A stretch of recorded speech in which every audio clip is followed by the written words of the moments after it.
નમસ્કાર. મેં સાંભળ્યું છે કે અગર આપણે કોઈ સંદેશો અવચેતન મનમાં પહોંચી જાય તો એ વસ્તુ થઈને જ રહેશે. તો શું મારે બસ હવે વેઇટ કરવાની?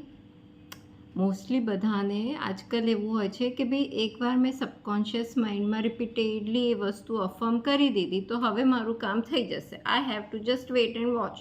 નો, તમારે એના પર એક્શન લેવાના છે. પણ એક્શનની સાથે સાથે પહેલાં સમજો કે તમે જે સંદેશા આપી રહ્યા છો, તમે જે માંગી રહ્યા છો, એની પાછળનો બેઝ શું છે? તમારી માનસિકતા. અને તમારી માનસિકતા કયા બેઝિસ ઉપર ઘડાતી હોય છે?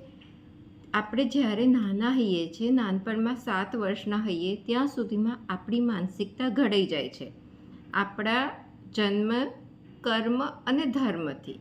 જન્મ ઇન ધ સેન્સ કે તમે જે પણ ઘરમાં જન્મ્યા છો ત્યાં તમારા પેરેન્ટ્સ, તમારા ફેમિલી મેમ્બર્સ, તમારું ફર્સ્ટ ફેમિલી, કઝિન્સ, એ બધાની જે પણ માનસિકતા છે, વિચારો છે કે જે શબ્દો દ્વારા તમે બધું સાંભળો છો એ તમારી માનસિકતા ઘડાય છે. સેકન્ડ ઇઝ ધર્મ. તમારા ઘરમાં જે પણ ધર્મ અપનાવી રહ્યા છે એ તમે અપનાવો છો બાય ડિફોલ્ટ. તમે જે કન્ટ્રીમાં જન્મ્યા છો, જે ઘરમાં જન્મ્યા છો, તમે એ જ રહેન સહેન કરવાના.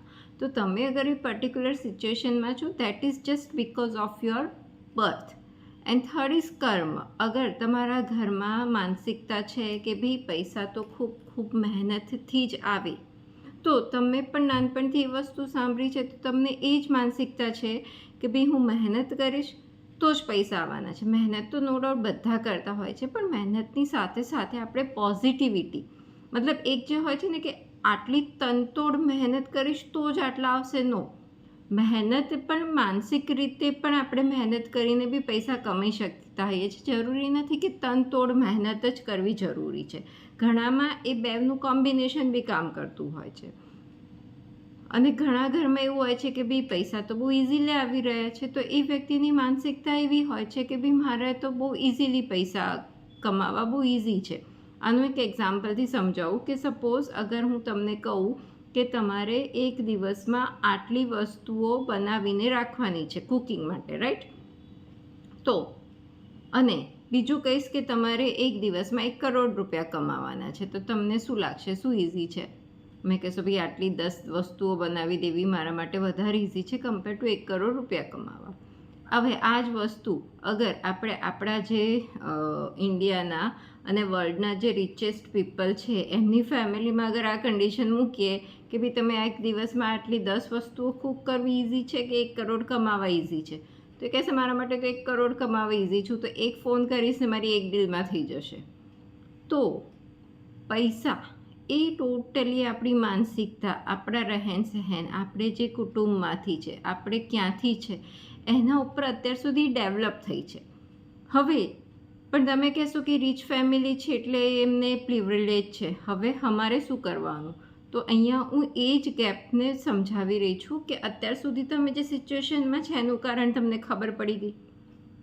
હવે તમારે તમારા માઇન્ડને એ રીતે રીપ્રોગ્રામ કરવાનું છે થ્રુ ડિટેલ્ડ વિઝ્યુઅલાઇઝેશન એન્ડ અફર્મેશન્સ કે ભાઈ મારા માટે પણ પૈસા કમાવા ઇઝી છે. અગર પૈસા કમાવા તમારો ગોલ છે, અગર તમારો ગોલ હેલ્થ છે, તો તમારે એ રીતે વિઝ્યુઅલાઇઝ કરવાનું છે. મતલબ કે તમારે તમારા માઇન્ડને જણાવવાનું છે કે ભાઈ મારા માટે હવે આ વસ્તુ વધારે ઇમ્પોર્ટન્ટ છે અને આ વસ્તુ મારા માટે બહુ ઇઝી છે.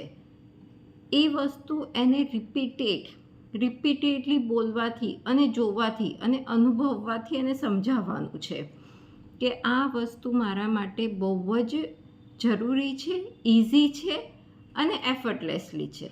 પૈસા કમાવા મારા માટે બહુ ઇઝી છે, જરૂરી બી છે અને એફર્ટલેસલી છે.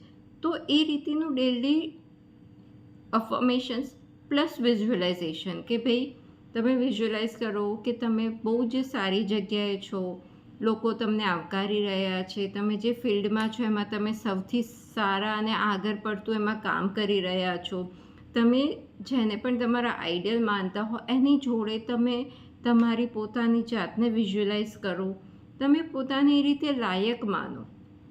તમે ધીરે ધીરે જ્યારે આ બધું કરવાનું, વિચારવાનું, અનુભવવાનું આ બધું શરૂ કરશો તો ઓટોમેટિક તમને એના રિલેટેડ ઇન્સ્પાયર્ડ એક્શન્સ લેવાના વિચારો આવશે. તમારા જીવનમાં એવા લોકો આવવા માંડશે કે જે તમને એ રીતે એ રસ્તા ઉપર આગળ લઈ જવામાં હેલ્પ કરશે.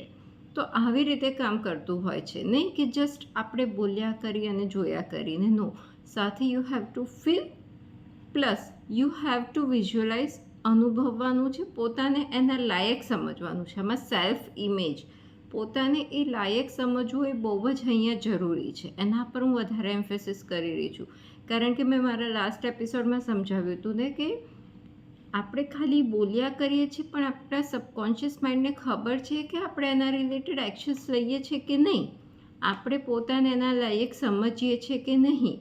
He knows very well. ખાલી તમે બોલો છો પણ તમે એ અનુભવતા નથી, તો એને ખબર છે કે ના ભાઈ, આ તો ખાલી ઉપર છલ્લું છે, અંદરના લેવલ પર આ કશું જ નથી અને આના માટે કોઈ ઇમ્પોર્ટન્ટ બી નથી. તો એ ક્લિયર કટ મેસેજ સબકોન્શિયસ માઇન્ડમાં હોય છે કે શેના પર મારે એક્શન લેવું અને શેના પર નહીં લેવું. અને એ વસ્તુ બહુ સારી બી છે, કારણ કે આપણે દિવસમાં હજારો વિચારો કરતા હોય છે. અગર દરેક પર એક્શન લેવા લાગ્યું તો આપણી લાઈફ વિલ બી કેઓસ. તો સબકોન્શિયસ માઇન્ડ એક્શન અને એવી સિચ્યુએશન આપણી લાઈફમાં ત્યારે જ લાવશે જ્યારે એને ખબર પડશે કે આ એકચ્યુઅલમાં આના ઉપર કામ કરી રહ્યા છે, આના માટે એમની ફિલિંગ પોઝિટિવ છે, ઇમોશન્સ આની જોડે જોડાયેલા છે. આ વસ્તુ એમના માટે બહુ બહુ બહુ જ જરૂરી છે. જ્યારે આ બધી જ કન્ડિશન્સ ફૂલફિલ થશે ત્યારે એ એક્ટિવલી એ વસ્તુ ઉપર કામ કરશે અને એ વસ્તુ આપણા જીવનમાં જરૂર અને જરૂરથી આવીને ઊભી રહેશે. તો આ રીતે તમારા સબકોન્શિયસ માઇન્ડને ટ્રેન કરવાનું છે. શું? Repetition, through repetition. સી, અગર કોઈ આગળ ડિટેલ્ડમાં કોઈકને કોઈ મોટું કોઈ પ્રોબ્લેમ હોય તો એને ડાયરેક્ટ સબકોન્શિયસ માઇન્ડમાં જ એને ઓર્ડર કરી અને એને રિમૂવ કરવામાં આવતી હોય છે નેગેટિવ બિલીફ્સ થ્રુ હિપ્નોસિસ. બટ અગર કોઈને એટલું ક્વિક એક્શન નથી જોવું, હિપ્નોસિસમાં નથી જવું, તો repetition is the best. Repetition with visualisation and emotions. કેમ કે એકલું વિઝ્યુઅલાઇઝેશન બી કામ નહીં કરે અગર એમાં તમારા ઇમોશન્સ નથી. તમારી ફિલિંગ્સ એમાં એડ કરવી ખૂબ જ જરૂરી છે. ત્યારે એ વસ્તુ તમારા જીવનમાં જરૂરથી ઘટિત થઈ અને તમારી સામે આવીને ઊભી રહેશે, એ નિશ્ચિત છે. અગર તમને આના રિલેટેડ કોઈ ક્વેરીઝ હોય તો આપ મને મેસેજ કરીને પૂછી શકો છો. મારી કોન્ટેક્ટ ડિટેલ્સ ડિસ્ક્રિપ્શનમાં મેન્શન છે. આશા રાખું છું આ વિડીયોથી આપને પ્રેરણા મળી હશે. વિડીયો પસંદ આવ્યો હોય તો વિડીયોને લાઇક કરી અને ચેનલને સબસ્ક્રાઈબ કરજો.